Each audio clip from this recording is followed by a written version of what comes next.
राठ वर्तमान शासन नायक महावीर भगवान की परम पूजक स्वाट आचार्य प्रवर गुरुवर श्री विद्यासागर जी महामुराज की परम पूजक स्वाट राजश्री अमोघ वर्ष महामुराज की 3 कमनों करोड़ मुराजों की परम पूज्य मुनि श्री 108 विमल सागर जी महाराज की समस्त मुनि संघ की पाठ करेंगे। कहा खलु नालंक्रियते दिष्टा दृष्टार्थ साधन पटिया कंठ स्थितया विमला प्रश्नोत्तर रत्नमालिकया भगवन की मुपादेयं गुरुवचनं हेयमपि च किमकार्यं को गुरुरधिगत तत्त्वा सत्वहिता वृत्तितः सतितं त्वरितं किं कर्तव्यं विदुषा संसारछेदः किं मोक्षतरोर्बीजं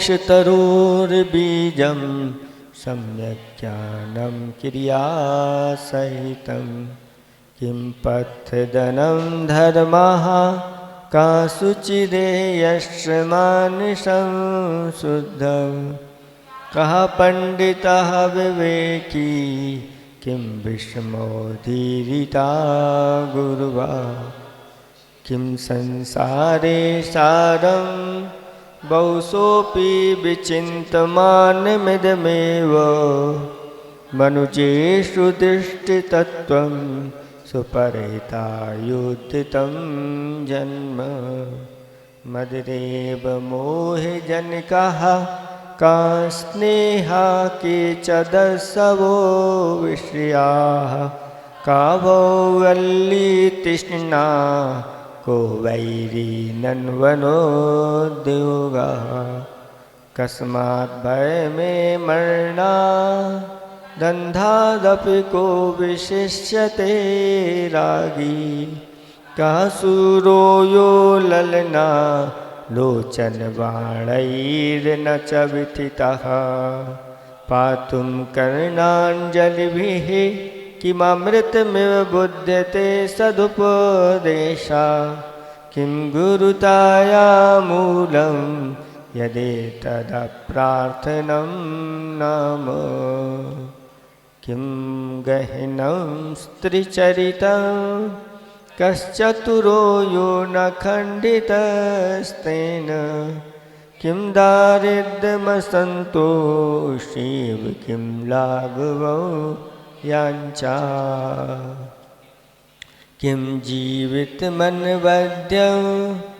किं जाड्यं पाठवेप्यनाभ्यासः को जागर्ति विवेकी का निद्रा मूढ़ता जंतो नलिनी दलगत जललो तरलं किं यौवनं धन्मथायुः केशधर कर निकरा नुकारिणः सज्जनाइव को नरकः परवसता किं सौख्यं सर्वसंगविरतिर्यः किं सत्यं भूतहितं किं प्रिया प्राणिनामस्वा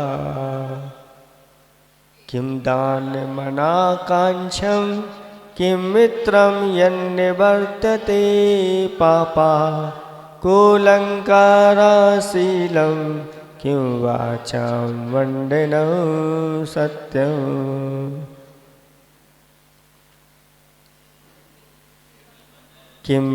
किमनर्थफलं मानसंगतं का सुखावहा मैत्री सर्वव्यसनविनाशे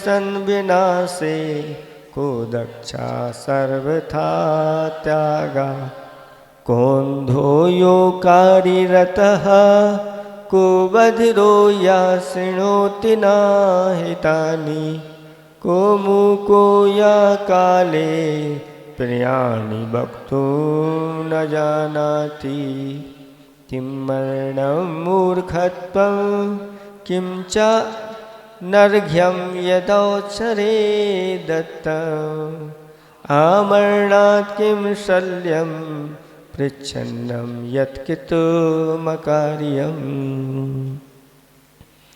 बस इतना ही हुआ है।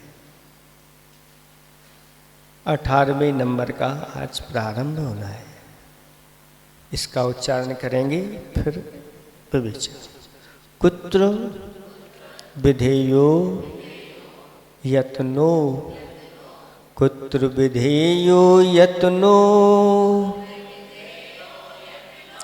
विद्याभ्यासे सदौषधे दाने,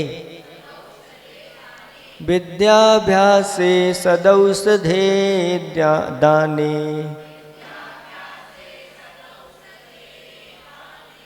अवधीर्णा को कार्या, अवधीर्णा को कार्या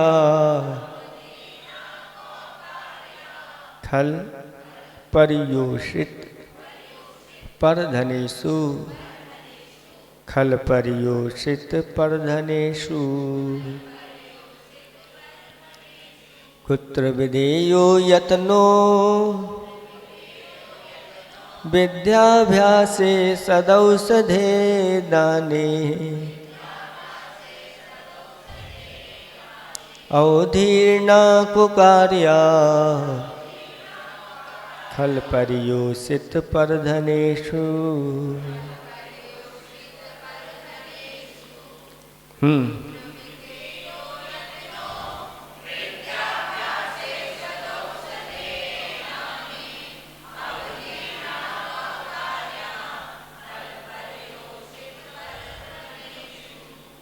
बन गया। अब देखें अगला प्रश्न है, कुत्र विधेयो यत्नो। कुत्र माने होता है कहाँ, विधेयो विधेया यानी करना चाहिए क्या, यत्नो यत्न यानी पुरुषार्थ होता है।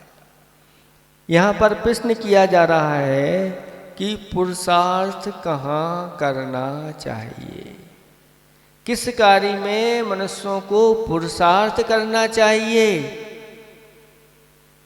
तो उत्तर दिया जा रहा है, विद्याभ्यासे सदौषधे दाने, विद्या के अभ्यास में सदा हमेशा और औषधि दाने औषधि के दान में हमेशा हमेशा पुरुषार्थ करना चाहिए।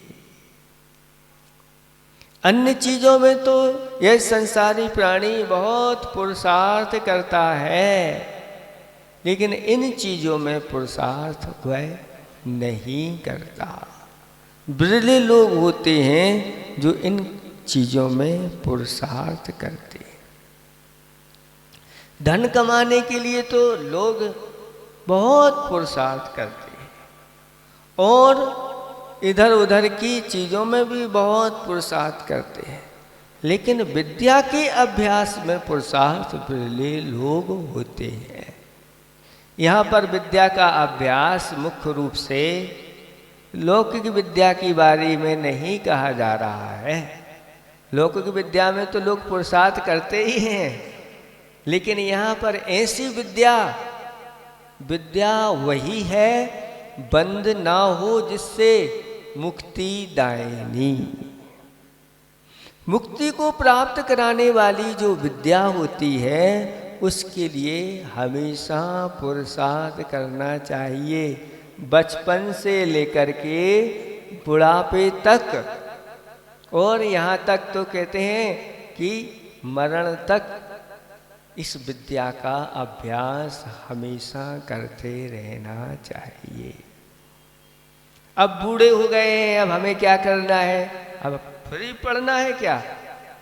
नहीं, इसको तो हमेशा पढ़ते रहो, इसका अभ्यास करते रहो, दिन रात इसका अभ्यास करना चाहिए कि मरण समय तक वह विद्या हमारे लिए काम आए। तो ये धार्मिक विद्या ऐसी विद्या है ये हमेशा काम आती है। लौकिक विद्या कितनी काम आती है आप लोग बताओ। आप लोगों ने अच्छे से पढ़े हैं, रात दिन गणित के सूत्र लगाए हैं। आपके काम कितने आ रहे हैं बताओ? एक आध सूत्र काम में आ रहा है क्या है? इतना फिर जीवन आपने सब यूं गमा दिया। आज वर्तमान की पढ़ाई देख लो कितने लोगों के काम आती है। दिन रात एक करके सूत्र लगाते रहते हैं गणित के। मध्य प्रदेश की अलग है, उत्तर प्रदेश की पढ़ाई और कठिन है, वहाँ के विषय अलग प्रकार के आपको दिन रात एक करते रहते हैं बच्चे लोग और पढ़ लिख गए, फिर कोई काम में वो विद्या नहीं है।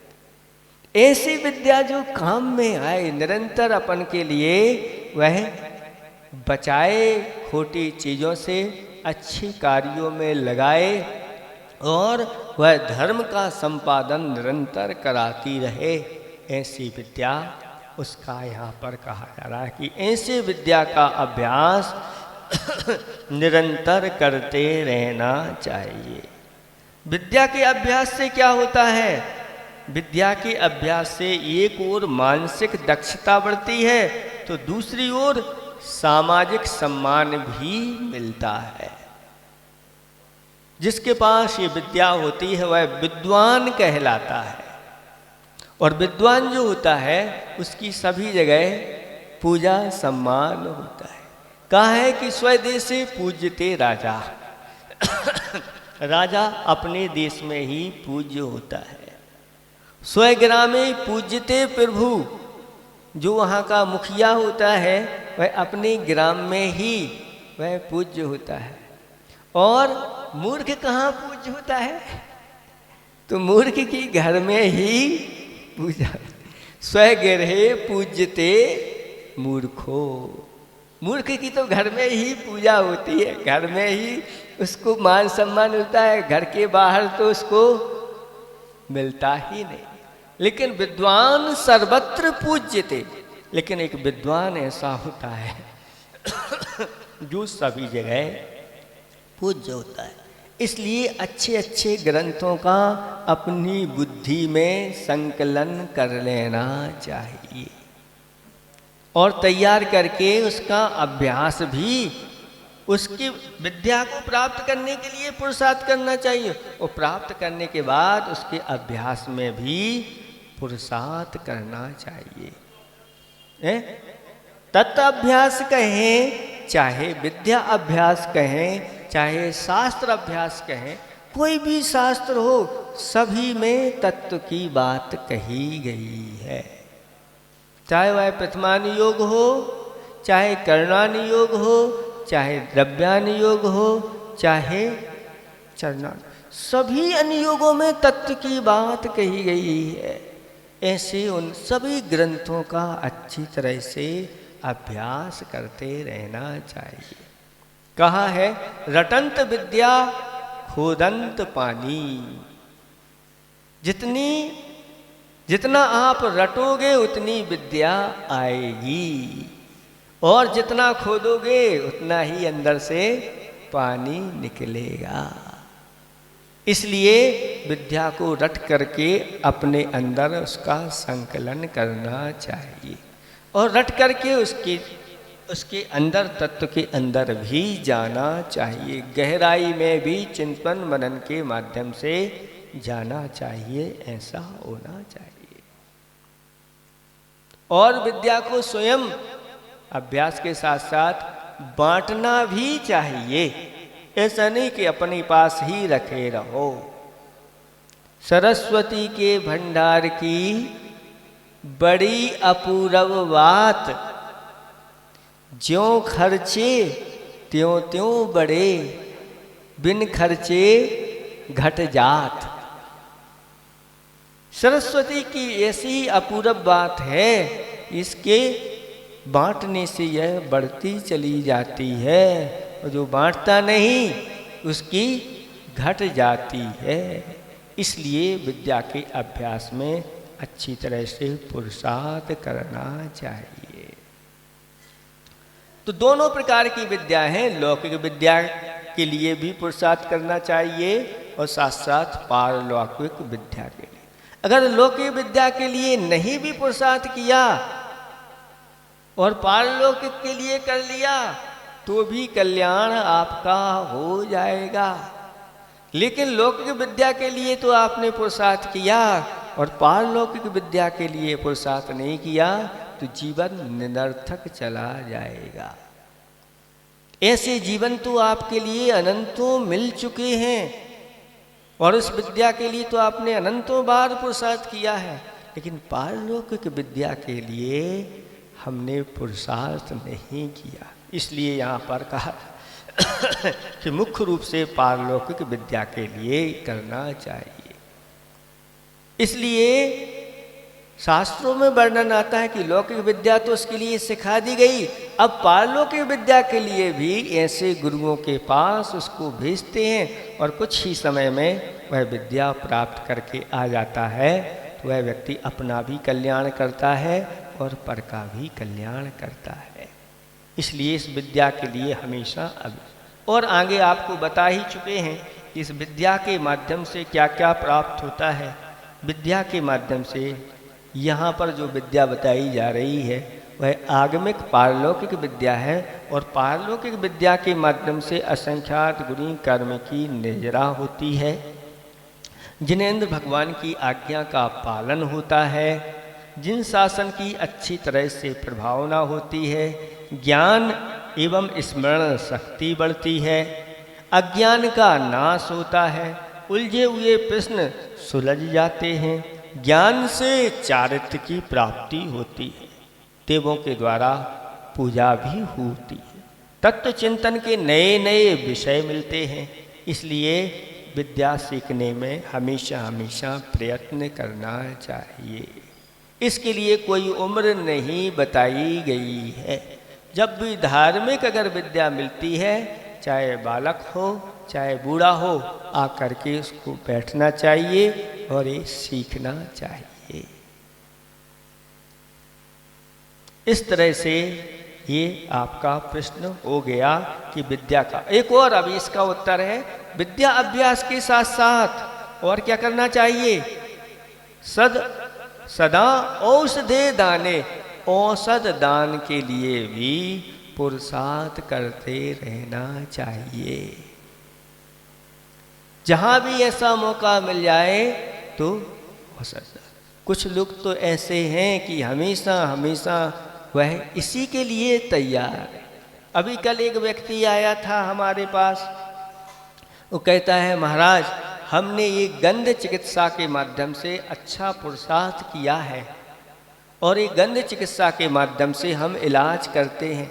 सामान्य लोगों का इलाज नहीं, ये विशेष रूप से जो वृत्ति लोग हैं उनके लिए हमने ये औषधियाँ तैयार की हैं और इसके माध्यम से हो जाता है। गंध चिकित्सा का अर्थ होता है, शास्त्रों में इसका वर्णन आया है कि कुछ ऐसे पुष्प होते हैं, पुष्प आयुर्वेद कहा। श्री भूवलय नाम का एक ग्रंथ है और उस ग्रंथ में इस प्रकार का वर्णन आया है कि पुष्प आयुर्वेद यानी पुष्पों के माध्यम से शरीर की चिकित्सा होती है। तो शरीर में अनेक प्रकार के रोग हो जाते हैं, ऐसे उसमें आया लगभग ऐसा ध्यान है मुझे 18,000 या कुछ हजार पुष्पों के माध्यम से सारे रोगों का निदान हो जाता है। उनकी जो सुगंध होती है उनमें से जो अर्क आदि निकाले जाते हैं, उन अर्कों के माध्यम से उनका रोग निवारण हो जाता है। तो ऐसे ही गंध के माध्यम से वह चिकित्सा की जाती है। तो इस प्रकार से लोग पुरुषार्थ करते रहते हैं। कुछ लोग इस प्रकार से सारी चीज़ें शुद्ध तैयार करते हैं, चाहे वह तेल हो चाहे औषधि हो, जो भी उपचार की वस्तुएं हैं उनको शुद्ध तैयार करके और जहाँ जहाँ संग होते हैं वहाँ वहाँ वह भेजते रहते हैं। इस प्रकार से औषधि दान के लिए एक बार भी अगर औषधि दान अपने द्वारा हो जाता है तो उसके माध्यम से बहुत बड़ा काम होता है। जो जैसे पात्र होते हैं उस पात्र के अनुसार वह संचय करता चला जाता है। जघन्य पात्र के लिए जघन्य रूप से संचय करता है, मध्यम पात्र के लिए औषधि दान से मध्यम और उत्कृष्ट उत्तम पात्रों से उत्तम पुण्य का संचय और कर्म की लीला उसी प्रकार से करता चला जाता। इसलिए इस औषधि दान के लिए प्रयत्न करना चाहिए। अपने चौके में भी लोग ना चौका लगा करके इस प्रकार से आहार देते हैं, तो उन चौकों में भी अपन औषधि भी इस प्रकार की रखना चाहिए कि कोई मुनिराज आते हैं तो उनके अनुकूल अगर उनको औषधि भी हम प्रदान करें, अलग से नहीं। और तो और आचार्य भगवंत कहते हैं कि यह आहार ही औषधि है। अगर आपके अंदर विवेक है और विवेक के साथ उन मुनिराज के लिए या उन पात्रों के लिए आहार दे रहे हैं, इनके क्या अनुकूल रहेगा, तो वह आहार ही उनके लिए औषधि का काम कर जाता है। तो इस प्रकार की सामग्री आप उनके लिए प्रदान करिए जिससे उनको निरोग शरीर मिले। विवेक के साथ बस बाजार में ऐसी भी वस्तुएं आ रही हैं जिनके माध्यम से अनेक प्रकार के रोग भी फैल रहे हैं। कौन सी वस्तु, पैकेट वाली बात नहीं करी जा रही है। फल और सब्जियां भी कुछ ऐसी हैं जो विशेष उनमें केमिकलों के माध्यम से उनको पकाया जाता है और वह अंग शरीर में जाकर के विषाक्त धीरे धीरे स्लो पॉइजन जिसको बोलते हैं धीरे धीरे करते हैं। इसलिए शुद्ध और भी ये बताया है, जैसे कुकर का भोजन है, जो आपका एल्युमिनियम होता है, उसमें जो भी भोजन आदि पकाया जाता है उसमें से ऐसे विषाक्त रसायन निकलते हैं, वो उस भोजन में मिल जाते हैं और धीरे धीरे वह रोगों के लिए कारण बन जाता है। इसलिए ऐसे बर्तनों का स्वयं के लिए भी उपयोग नहीं कीजिए और साथ साथ में पात्रों के लिए भी इस प्रकार का उपयोग नहीं कीजिए। बचिए, आप जितना बच सकें और अपने गुरुओं को भी इन चीज़ों से बचाइए। नहीं तो अनेक प्रकार की चीज़ें आ गई हैं, इनके परिणाम क्या हैं ये आप नहीं जानते और महाराज को भी जानकारी नहीं है और आप शुद्धि आदि बोल करके दे देते हैं, वो ले लेते हैं। अब कहते हैं भाई इतना सब शुद्ध भोजन कर रहे हैं, इतने वृत्ति हैं, कुछ बाजार आदि का कुछ लेते नहीं, फिर इस प्रकार से इनको क्यों बीमारी आ गई? तो कुछ ना कुछ तो उसमें कारण होता है। इसलिए बचना चाहिए और आहार को ही औषधि बना करके देना। एक पुस्तक है आहार ही औषधि है, वो पुस्तक आप पढ़ोगे तो आप जो भी आहार खाने पीने की चीज़ें हैं वो सारी की सारी औषधि का काम करते हैं। बस संयोजना पता होना चाहिए। संयोजना होना चाहिए, किसके साथ किसकी संयोजना होती है।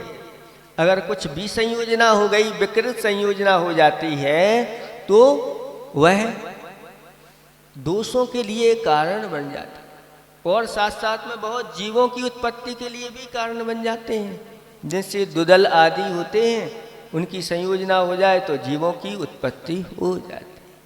वो दोष हैं, उनके माध्यम से फिर जो आश्रव पाप आश्रव होने लग जाता है। इसलिए ऐसी वस्तुओं का सेवन नहीं करना, ऐसी संयोजना भी नहीं करना। कुछ लोग खमीर उठा करके भी वस्तुएं तैयार करते हैं।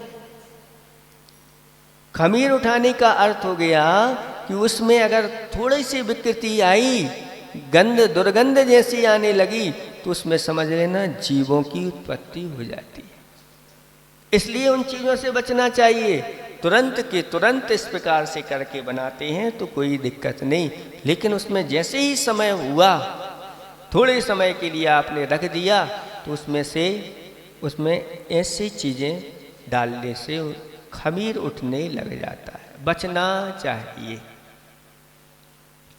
तो इस प्रकार से यहाँ पर कहा जा रहा है कि औषधि दान के लिए प्रयत्न करना चाहिए, क्योंकि पूर्व में ऐसे लोग हैं जिन्होंने औषधि दान दिया। औषधि दान के प्रभाव से तीर्थंकर प्रकृति का बंद भी उन्होंने किया है। नौवें नारायण श्री कृष्ण जी का आता है, उन्होंने औषधि दान का प्रयत्न किया और साथ साथ में इस प्रकार से भगवान की समूह शरण में जाकर के भावना भाई, उसके परिणाम स्वरूप उन्होंने तीर्थंकर प्रकृति का बन दिया। हाँ, लेखक तो जानकारी नहीं है, पूरा ध्यान नहीं है, लेकिन आहार ही औषधि इस प्रकार से पुस्तक है। प्रत्येक श्रावक को इस प्रकार से उसका अध्ययन कर लेना चाहिए, जिसके माध्यम से हम अपने शरीर को निरोगी रखेंगे और दूसरे के शरीर को भी निरोगी रखेंगे।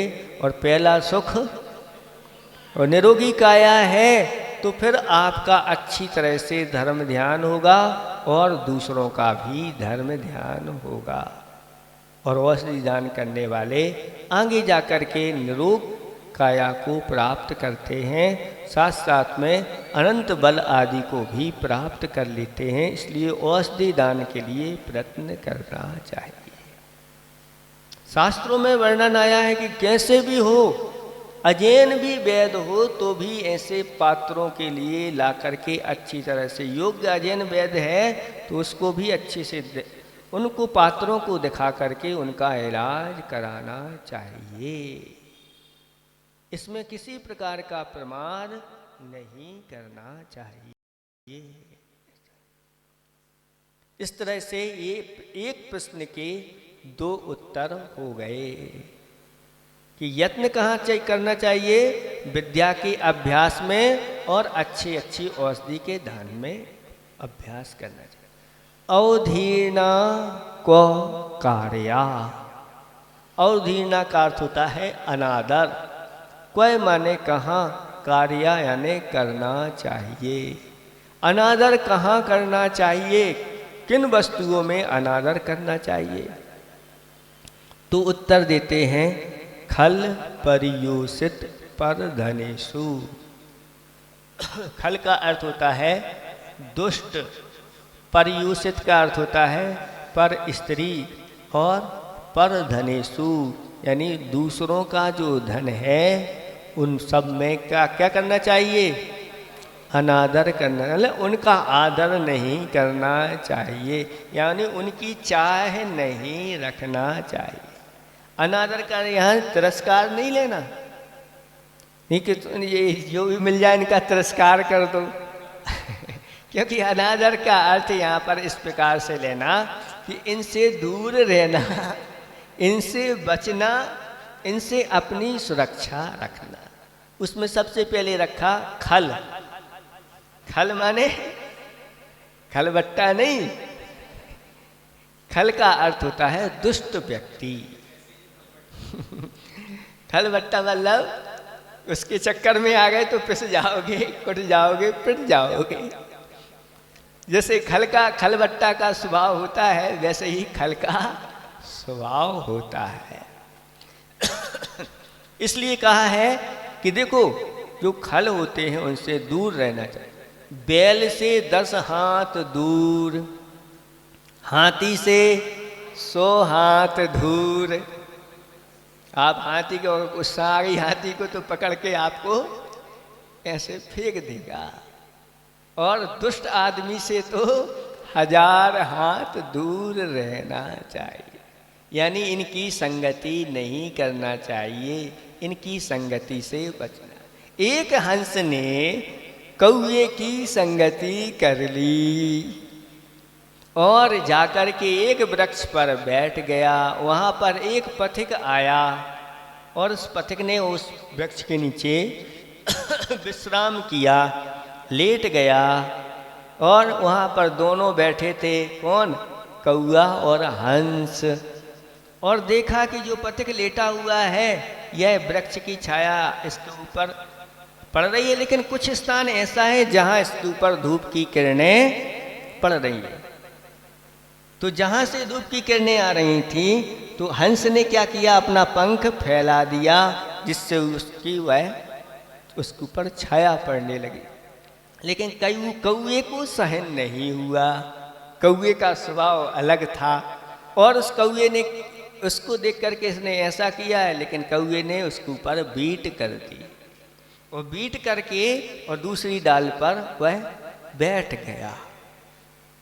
जब बीट की तो उस पथिक की निद्रा खुल गई और ऊपर दृष्टि डाली तो वह हंस बैठा हुआ था।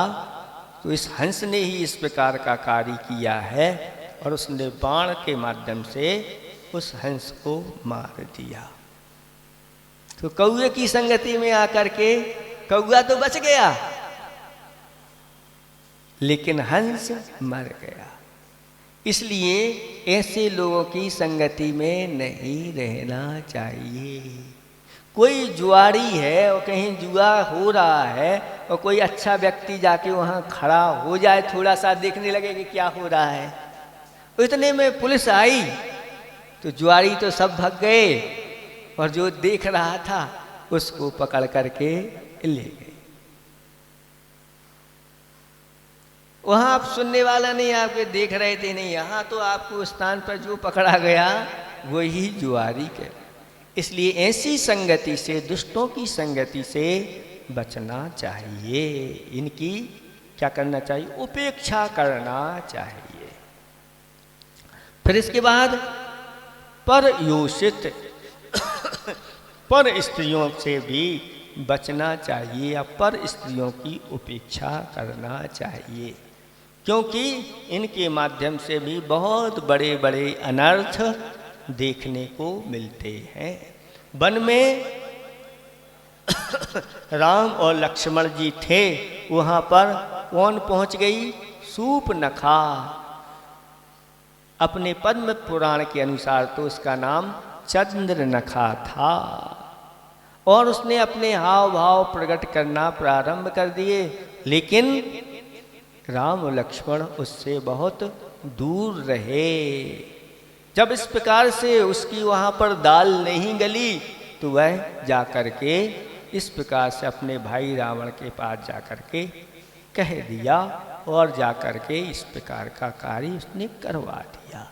इसी प्रकार से सेठ सुदर्शन के साथ भी इस प्रकार का कार्य हुआ, लेकिन उनका स्वदार संतोष व्रत था, इसके कारण से दृढ़ रहे और मुनि बन करके तो उनका पूर्ण ब्रह्मचारी व्रत था, वहाँ भी अपने उसमें दृढ़ रहे। इसी प्रकार से और भी बहुत सारे उदाहरण आते हैं, इसलिए बचना चाहिए।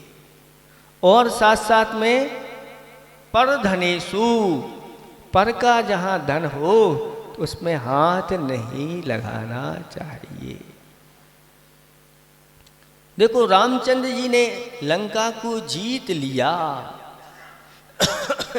और जीतने के बाद अब तो लंका उनकी हो गई थी, लेकिन उन्होंने कहा ये तो परधन है, इसलिए मुझे ये नहीं चाहिए, और विभीषण को वहाँ का राज्य दे दिया। इसी प्रकार से जो भी है अपना नहीं है, अपने पुरुषार्थ से जो हमें नहीं मिला है वो सब परधन कहलाता है, और परधन लेना नहीं चाहिए, बचना चाहिए।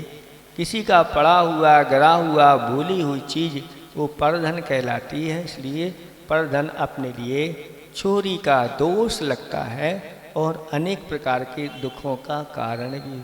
यहाँ तक कि कोई चुरा करके भी वस्तु लाया है और आपको पता नहीं है और आपने दुकान में खरीद ली आधे भाव में, और ढूंढते ढूंढते पुलिस वाले आ गए और चलो सेठ जी अब वही होगी बात, यहाँ भी कुछ बात नहीं करना क्योंकि आपके पास ये माल पाया गया है। इसलिए इन चीज़ों की हमेशा हमेशा उपेक्षा करना चाहिए। इस तरह से ये आपका 18वें नंबर का श्लोक हो गया। इसमें 2 प्रश्न हैं। पहला प्रश्न क्या है कि पुरुषार्थ कहाँ करना चाहिए? तो विद्या के अभ्यास में और अच्छी अच्छी औषधियों में हमेशा पुरुषार्थ करना चाहिए। और उपेक्षा कहाँ करना चाहिए? किस कार्य में? खलों की उपेक्षा, पर स्त्रियों की उपेक्षा और पर धन की उपेक्षा करना चाहिए। यहाँ पर स्त्रियाँ हैं, इसी प्रकार स्त्रियों के लिए पर पुरुषों की उपेक्षा करना चाहिए। दोनों तरफ से उसको लगा लेना चाहिए। हिंदी का देखें ज्ञान, कहाँ यत्न करना है तुमको, सुनो भव्य पूरे मन से, विद्या का अभ्यास करो अरु, औषधि दान करो मन से। किन किन कार्यों से नित्य तुमको दूर सदा रहना बचना, दुष्ट जनों से, पर स्त्री से, पर धन वैभव से बचना। इस तरह से ये आपका श्लोक पूर्ण हो गया। अब चलते हैं अगला। का हर निस मनु चिंत्या, का हर निस मनु चिंत्या, संसारा सारता, न च प्रमदा, संसारा सारता न च प्रमदा। का प्रेयसी विधेया, का प्रेयसी विधेया, करुणा दाक्षिण्य मपि मैत्री, करुणा दाक्षिण्यमपि मैत्री। का हरनिश मनु चिंत्या, संसारा सारता न च प्रमदा। का प्रेयसी विधेया, करुणा दाक्षिण्यमपि मैत्री।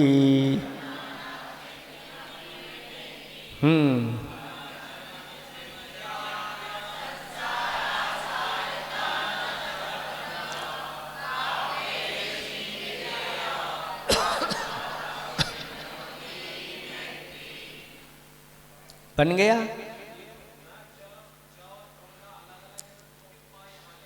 न च प्रमदा, संयुक्त अक्षर लेना।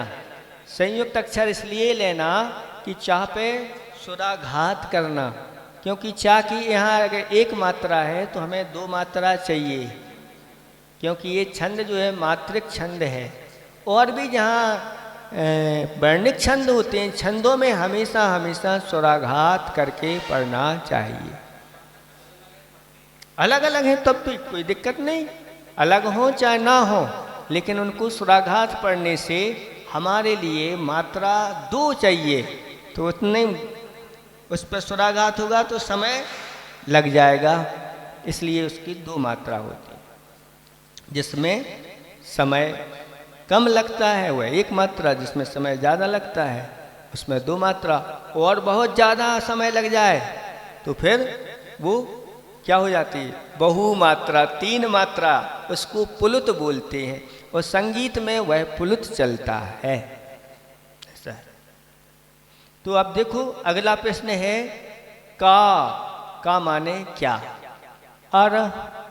अहरनिश, अहरनिश का अर्थ होता है दिन रात। अहरनिश, अहर माने दिन, अहा, और निशम माने रात्रि, तो रात, दिन रात, ऐसा। दिन रात का माने क्या। कहीं कहीं रात दिन भी चलता है, कहीं कहीं दिन रात चलता है। अनुचिंत्या, चिंतन करना चाहिए। दिन रात क्या चिंतन करना चाहिए। कैसे पैसे आए, कैसे दुकान चले, कैसे इस प्रकार से खाने पीने की व्यवस्था। सुबह को भोजन अभी पूरा हो नहीं पाया, वो कहते हैं शाम को ये और बना के रख लेना चाहिए। इस प्रकार की व्यवस्था चलती रहती है। तो यहाँ पर पूछा जा रहा है क्या ये हम लोग ठीक कर रहे हैं। तो देखो किसका चिंतन दिन रात करना चाहिए। संसारा सारता, संसार की असारता का दिन रात चिंतन करते रहना चाहिए। ये संसार असार है, इसमें कहीं भी सार नहीं है। कैसा है यह संसार? रंभ थंभ सम जान के मत कीजो जी यारी, ऐसा कहा गया। रंभ थंभ यानी केले का जो वृक्ष होता है, उस केले के वृक्ष के समान यह संसार होता है। देखने में केले का तना बहुत सुंदर लगता है, चिकना रहता है, स्निग्ध होता है स्पर्श में, लेकिन उसके अंदर कोई सार तने में नहीं रहता। उसकी लकड़ी आपके यहाँ है लकड़ी, केले की लकड़ी केले की लकड़ी नहीं होती। केले में तो डंठल छिकले छिलका छिलका बोलते हैं। कहीं कहीं बुंदेलखंड में फिसल जाते हैं तो छिकला भी बोल देते हैं। क्या बोल देते हैं? हाँ, कि छिलका और छिकला, ये जीव फिसल जाती है तो छिलका का छिकला हो जाता है।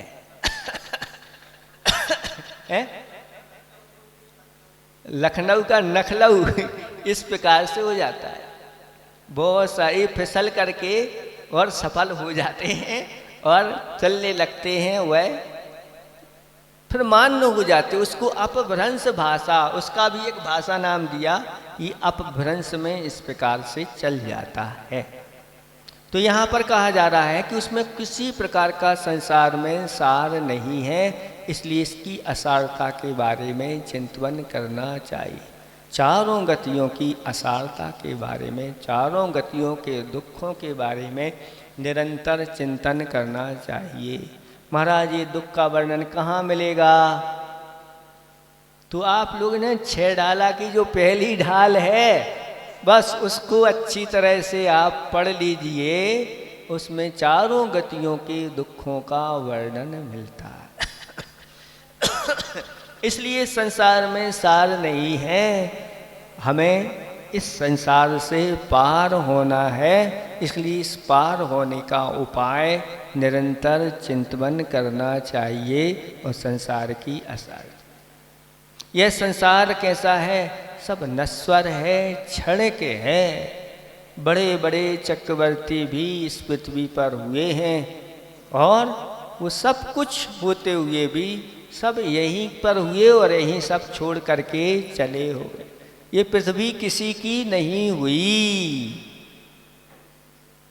ऐसा यह संसार है। इस प्रकार के चिंतन करें। नाचा प्रमदा, ना कि स्त्री का, स्त्रियों का चिंतन नहीं करना चाहिए। संसारी प्राणी स्त्रियों का चिंतन करता है, इसलिए का उसका चिंतन करना छोड़ दीजिए। और अब किसका चिंतन? संसार की असारता के बारे में। क्योंकि संसार में ये विषय जो होते हैं, इन विषयों के बारे में कहा कि यह विषय कैसे हैं? कर्म परवशे, कर्मों के अधीन होते हैं। कर्म परवशे शांते, और अंत से सहित हैं। दुखई मिश्रितोदय, दुखों से ये मिश्रित हैं। और ये विषय सुख कैसे हैं? पाप बीजे, पाप के बीज क्या हैं? तो ये विषयों के सुख हैं। इसलिए सम्यक दृष्टि इन विषय सुखों में अनास्था भाव रखता है, आस्था नहीं। मतलब ये हमारा कल्याण करने वाले नहीं, ये अकल्याण करने वाले हैं। इसलिए उन विषयों की चाह से वह बचता है, ऐसा कहा जा रहा है। तो इस प्रकार का चिंतन करते रहना चाहिए। धन आदि का, स्त्री आदि का चिंतन नहीं कर। किसी ने कहा है जीवन में बहुत कमाया यारो, क्या हीरा क्या मोती, किंतु क्या करूं यारो कफन में जेब नहीं होती। अगर कफन में जेब होती तो उसी में रख करके ले जाता, लेकिन उसमें जेब होती नहीं, इसलिए नहीं। और भी किसी ने कहा है कि जिंदगी मात्र 7 दिनों में, बस 7 दिन की जिंदगी है हमारी। कितनी जिंदगी? 7 दिन की। सोमवार को जन्म हुआ, मंगल को किशोर हो गए, बुधवार को युवा हुए, गुरुवार को विवाह हो गया, और शुक्रवार को बच्चे, शनिवार को अस्वस्थ हो गए, और रविवार को चले गए। बस इन 7 दिन की जिंदगी है। इन 7 दिन की जिंदगी में आपको अगर कुछ करना है तो इस प्रकार से संसार की असारता के बारे में चिंतन करो। इतना हो गया। फिर अगला प्रश्न है का प्रेयसी विधेया। प्रेयसी का अर्थ होता है प्रेमिका। का माने कौन? विधेया यानी बनाना चाहिए। प्रेम का किसको बनाना चाहिए? भैया है, आदत पड़ी है, संस्कार पड़े हैं, तो भैया बताते हैं आपके लिए, बना सकते हो। देखो, इनको प्रेम का बनाना है। कौन कौन चीजें हैं वो? करुणा, और करुणा, दाक्षिण्य। दाक्षिण्य का अर्थ होता है नम्रता, और मैत्री। इनको आप करुणा को, नम्रता को और मैत्री को अपनी प्रेमिका बनाना चाहिए। मतलब ये नाम से नहीं तो ढूंढते पड़ो। महाराज ने कहा था, महाराज ने कहा था कि ये नाम वाले हैं, तो ऐसा अर्थ नहीं लगा लेना भैया।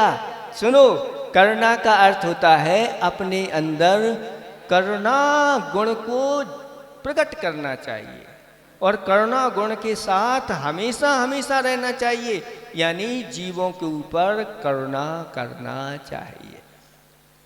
राजकुमार पार्श्वनाथ ने जलते हुए नाग नागिन के ऊपर करुणा के बस धर्म का उपदेश दिया तो उनका कल्याण हो गया। जाकर के वह कहाँ उत्पन्न हुए? तो वह देव पर्याय में जाके उत्पन्न हो गए। और सिंह की पर्याय में पूर्व हो में महावीर के जीव को संबोधन किया, तो वह भी सम्यक दर्शन और व्रतों को उन्होंने ज्ञान। इसी प्रकार से करुणा के बस जो जो कार्य हैं करना चाहिए। बहुत सारे लोग ऐसे समर्पित हैं जीवों की रक्षा के लिए। गौशाला में हजारों जीवों के लिए अभयदान देते हैं। जो ऐसे जीव जो कत्ल खाने में जा रहे थे कटने के लिए, उनको पकड़ करके ले जाते हैं और गौशाला में उनकी सेवा के लिए तत्पर। तो ये करुणा दान है, अपने आप में अभय दान है। अभय दान का एक जीव के लिए अभय दान दे दो, और दूसरी तरफ और अन्य क्रियाएं हैं, आप स्वर्ण दान दे दो। बहुत अन्य स्थानों पर कहते हैं कि एक तराजू पर अगर आप एक मेरू के बराबर भी स्वर्ण दान किया है लौकिकता में, और एक तरफ एक जीव के लिए अभय दान दिया है, वह अभय दान का पलड़ा जो होता है वह बहुत भारी पड़ जाता है। इसलिए करुणा को हमेशा अपने साथ रखो, है ना। और दूसरी कौन है? नम्रता, यानी ये विनय विनम्रता कहें, नम्रता कहें, इनको अपने जीवन में अपना चाहिए। जो जितना नम्र होता चला जाता है वह उतना ही बढ़ता चला। यानी अपने से गुणवान जो होते हैं देव शास्त्र गुरु के प्रति नम्र होना, यानी नम्रता को अपने साथ रखना। उसको प्रेम का बना के रखोगे तो आपका कल्याण हो जाएगा। नम्रता के साथ देखो, ब्रह्मचारी विद्याधर आचार्य ज्ञान सागर जी महाराज के पास गए तो आज उन्होंने उनके ऊपर ऐसी कृपा की, सब कुछ दे करके उनको ऐसा महान बना दिया। नम्रता के साथ ही विद्या का अध्ययन करना चाहिए। और एक और है, कौन है? मैत्री। इसको भी आप प्रेम का बना सकते हैं। इसका अर्थ है सभी जीवों में मैत्री भाव होना चाहिए। मैत्री के माध्यम से आप सबको जीत सकते हैं, इसलिए मैत्री अपने साथी होनी चाहिए और कोई नहीं, ऐसा कहा जा रहा है। इस तरह से ये आपका श्लोक हो गया। तो हमेशा किसका चिंतन करना चाहिए? संसार की असारता का और स्त्री का चिंतन नहीं करना चाहिए, और प्रेयसी प्रेम का किसे बताना चाहिए? तो ये करुणा गुण है और दाक्षिण्य यानी नम्रता गुण है। इसको दाक्षिण्य को कहीं कहीं चतुरता भी लिया, चतुरता यानी चतुरता होना चाहिए, और साथ साथ में मैत्री यानी मैत्री भाव अपने अंदर हमेशा रखना चाहिए। पद्यानुवाद देखें। इस संस्कृति में निस दिन किसका चिंतन करने लायक है, ज्ञानी को निस्सार जगत है, स्त्री चिंतना लायक है। किससे प्यार करो तुम नित ही, और प्रेमिका समनित प्रेम, करुणा भाव तथा चतुराई, और मित्रता से हो प्रेम। बस इन 3 गुणों से आप मित्रता प्रेम करना चाहिए। अगला एक और कर लेते। कंठगतई रप सुभी, कंठगतई रप सुभी, कस्यात्मा नो समर्प्यते जातु, कस्यात्मा नो समर्प्यते जातु। मूर्खस्य विषादस्य च, मूर्खस्य विषादस्य च, गर्वस्य तथा कृतघ्नस्य, गर्वस्य तथा कृतघ्नस्य। कंठगतैरप्सुभिः कस्यात्मा नो समर्पते जातु, मूर्खस्य विषादस्य च, गर्वस्य तथा कृतघ्नस्य।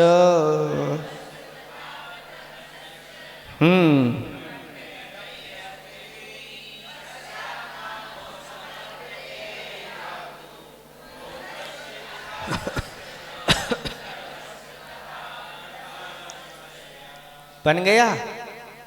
अब देखें, इसमें एक ही प्रश्न है पूरे में। कंठगतई, कंठगत अशुभी यानी प्राण होने पर भी, प्राणों के कंठगत होने पर भी, अपि यानी भी, कंठगतई अपि अशुभी, कंठगत प्राणों के होने पर भी, कस माने किसे, आत्मा ने अपने आप को, नो समर्प्यते जातु, ना जातु यानी कभी भी, समर्पते समर्पित। कहते हैं कि कंठगत प्राण होने पर भी अपने आप को किसके लिए समर्पित नहीं करना चाहिए?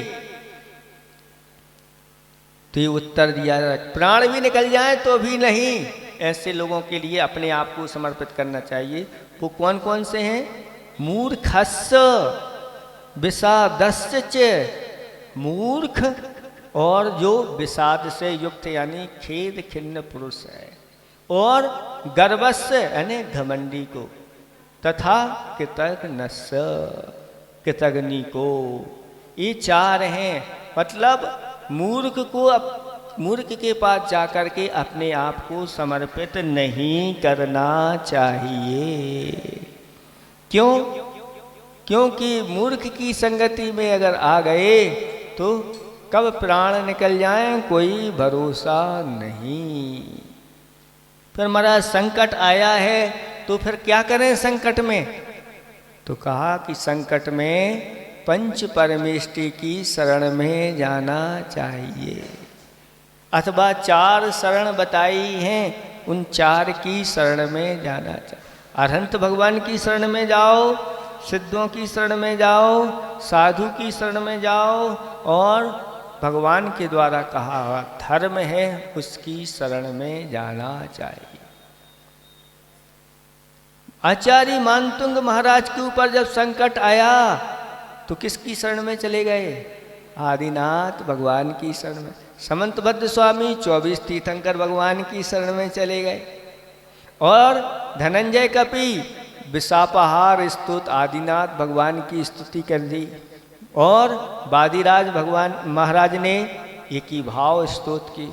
शेठ सुदर्शन ने संकट के समय पंच परमेष्टि का, और भी सीता आदि जो हुई है सब ने पंच परमेष्टि की शरण में गए हैं। इसलिए जब भी संकट आए तो ऐसी शरण ढूंढना चाहिए, ना कि इन लोगों की शरण नहीं, मूर्खों की शरण में नहीं जाना चाहिए। मूर्ख कहलाता कौन है? किसको मूर्ख कहते हैं बताओ? तो आपको बताया था ना कि सबसे बड़े मूर्ख की खोज में वह राजा लग गया, ऊंट पटांग कार्य करने लगा। ऊंट पटांग जो कार्य करते हैं वे ही मूर्ख कहलाते हैं, इसलिए नहीं जाना चाहिए। संकट है ना, इतना हो गया। देखो मूर्ख की पहचान, मूर्ख व्यक्ति स्वयं का घात करता है और दूसरे का भी घात करता है। देखो मूर्ख कौन कहलाते हैं? सामान्य देखें, बिना कारण हंसे, हंसता ही रहे तो कहते हैं भैया ये तो मूर्ख जैसा लग रहा है। और दूसरे इस प्रकार से जो अपनी प्रशंसा खुद करे, अपनी प्रशंसा बार बार करता रहता है, तो वो भी उसी कोटि में आ जाए। जो व्यर्थ की बात करे, जो बड़ों का निरादर करे, जो घर की बुराई करे, अपने घर की बुराई वो दूसरों से कर रहे तो यह अच्छी चीज़ मानी जाएगी क्या? इसलिए आचार्य ने हाई को लिखा है, घर की बात बेघर ना हो, न घर की बात घर में ही रहे, घर की बात घर में ही रहे, पे बेघर ना हो।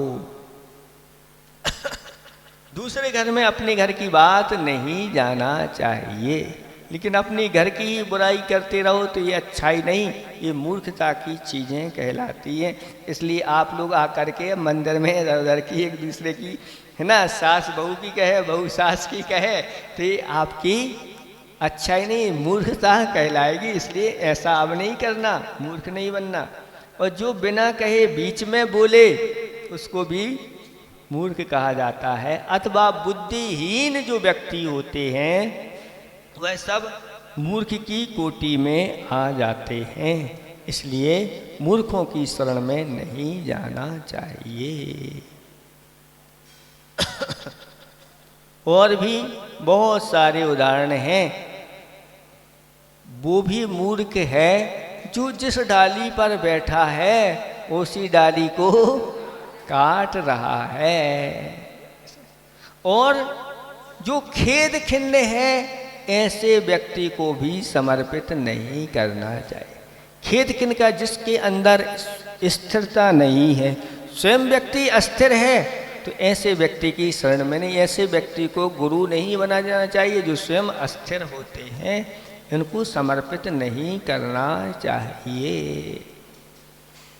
एक बेसहारा दूसरे बेसहारे को क्या सहारा किनारा दे सकता है? नहीं, उसका ही कोई सहारा नहीं है, वही सहारा ढूंढ रहा है तो नहीं। तो इस प्रकार के व्यक्ति को भी समर्पित, और घमंडी व्यक्ति के लिए भी समर्पित नहीं करना चाहिए, क्योंकि घमंडी व्यक्ति के अगर साथ हमने दे दिया, वैसे रावण का साथ जिनने दिया उनका सबका, हाँ, इसलिए घमंडी के शरण में नहीं जाओ। और साथ साथ में कृतघ्नि के पास भी जाकर के अपने आप को समर्पित नहीं। कृतघ्नि वो कहलाता है जो किए गए उपकार को मानता नहीं, जो अपने माता पिता का उपकार नहीं मानता। ऐसे किसी के शरण में चले गए तो वो आपके ऊपर क्या उपकार करेगा? कर ही नहीं सकता। ऐसे कृतज्ञ को समर्पित नहीं करना चाहिए, यानी इन चार की संगति नहीं करना चाहिए। मूर्ख की जो खेत किन्न विषाद से युक्त है, यानी स्वयं ही अस्थिर है उसकी, और तीसरा घमंडी, चौथा कृतज्ञ, इनको समर्पित अपने आप को नहीं करना चाहिए। प्राण कंठगत हो यदि तो भी किसके ना अधीन। हो गया, समय भी हो गया। बोलिए परम पूज्य मुनि श्री विमल सागर जी महाराज की। धर्म स्नेही बंधुओं, अभी आप और हमने राजऋषि अमोद वर्ष मुनिराज के द्वारा रचित प्रश्नोत्तर रत्नमालिका ग्रंथ की कक्षा के माध्यम